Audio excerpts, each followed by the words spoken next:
ഇങ്ങനെയാണ്. ഉത്തരവാദിത്വം നല്ലതുപോലെ ഉള്ളൊരു കുട്ടിയാണ്. സീരിയസ് കഥാപാത്രമാണ് വീട്ടിലെ. ഭയങ്കര സീരിയസ് ആണ് എല്ലാ കാര്യത്തിലോടും. സൂപ്പറാണ്. നല്ല കാര്യങ്ങളൊക്കെ കൺട്രോൾ ചെയ്യാനറിയാം. കാണുന്നത് കല്യാണം കഴിഞ്ഞ് പോയിരുന്നു വൈകുന്നേരം.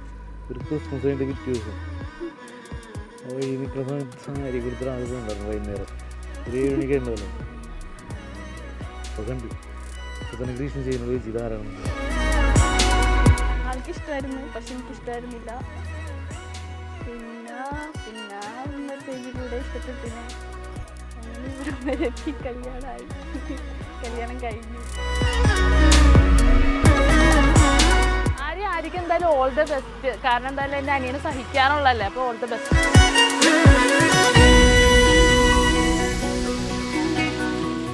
അതിപ്പോൾ വന്നപ്പോൾ എനിക്ക് നല്ല വിഷമമായി. അവിടെ നിന്ന് പോന്നപ്പോൾ എനിക്ക് അത്ര വിഷമം ഉണ്ടായിരുന്നില്ല. ചിരിക്കാൻ പറഞ്ഞിട്ട് എനിക്ക് ആ സാധനം ഞാൻ ആർട്ടിഫിഷ്യലായിട്ടാണ് ചിരിച്ചു കൂട്ടിയത്.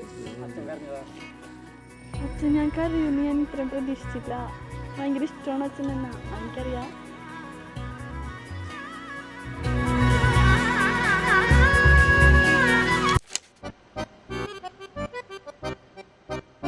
അല്ലാണ്ട് കല്യാണ ചെക്കനെ കുറിച്ച് ആരെങ്കിലും അഭിപ്രായം പറയൂ? അല്ല, ഞാൻ കണ്ടിട്ടുണ്ട് ഇൻസ്റ്റാഗ്രാമിൽ വീഡിയോയിൽ ഞാൻ കണ്ടിട്ടുണ്ട്. ആദ്യം ചെറുക്കനെ പറ്റും പെണ്ണിനെ പറ്റും പറയുന്നതൊക്കെ. എന്നിട്ട് ക്യാമറ ഓഫ് ചെയ്യുമ്പോ കുറ്റം പറയണത് പറയണം. അത് വേണം. അപ്പൊ കുറ്റം പറഞ്ഞു അവരങ്ങോട്ട് തിരിഞ്ഞു. പാവപ്പെട്ടവൻ രാത്രി കയറി വരുള്ളൂ. രാത്രി കയറി വന്നിട്ട് ആരും അറിയാണ്ട് അമ്മ എടുത്തു വെക്കും ഫുഡൊക്കെ. ആരും അറിയാണ്ട് പമ്മി പോയി ഇരുന്ന് ഫുഡ് കഴിച്ച് അതെങ്ങനെയാണോ വെച്ചേക്കുന്ന ആ രീതിയിൽ തന്നെ വെച്ചിട്ട് പോയി കിടന്നു തുടങ്ങും. പിന്നെ രാവിലെ എനിക്ക് നോക്കുമ്പോൾ അമ്മ ടിൻഡു വന്നില്ലേ ആ ടിൻഡു ദേ നല്ല ഡീസൻ്റ് ആയിട്ട് ഞാൻ അങ്ങോട്ട് പോകാനാ, ഞാൻ ഇവിടെ തന്നെ കിടക്കുന്നുണ്ടായിരുന്നു, അമ്മയുടെ കണ്ണിൻ്റെ കുഴപ്പാ എന്ന് പറയും. അങ്ങനെ വളരെ വിദഗ്ധമായി അമ്മേനെ പറ്റിച്ചുകൊണ്ട് പോകണം. അതെ, മുറി കിടന്നിട്ട് അമ്മ ഇവിടെ ഞാൻ എന്തൊരു നേരം ഇവിടെ വന്ന് കിടക്കണം. കാരണം അമ്മ ചായ ഇവിടെ എടുക്കുന്നതാണ്. മോനിവിടെ ഉണ്ടായിരുന്നില്ലല്ലോ. അമ്മ ഞാൻ കുറേ നേരം ഇവിടെ വന്ന് കിടക്കണം. അമ്മ ചായ കൊണ്ടൊന്നും വന്നില്ല. പിന്നെ നോക്കുമ്പോൾ നല്ല ഡീസൻ്റ് ആയിട്ട് വന്ന് കിടക്കുന്നുണ്ടാവും. എൻ്റെ ഇങ്ങനെ വഷളാക്കുന്ന കുറച്ച് ഗ്യാങ്ങുകളിൽ ഫസ്റ്റ് ഒന്നാമതൻ ഇവനാണ് അല്ലേ? ഒന്നാമനാണ്. സെക്കൻഡ് കഥാപാത്രങ്ങൾ വന്നിട്ടില്ല. എന്ത് പല കണ്ട എന്ത് പണി എന്താ കണ്ട ഇത് തന്നെ മനസ്സിലായില്ല.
ജ്വലിക്ക കോലം എഴുതി മംഗള വാഴ്ത്ത് சேர்ந்து வர சுமங்கலி மாதராரத்தி எடுக்க மனவரை காணும் சுபதின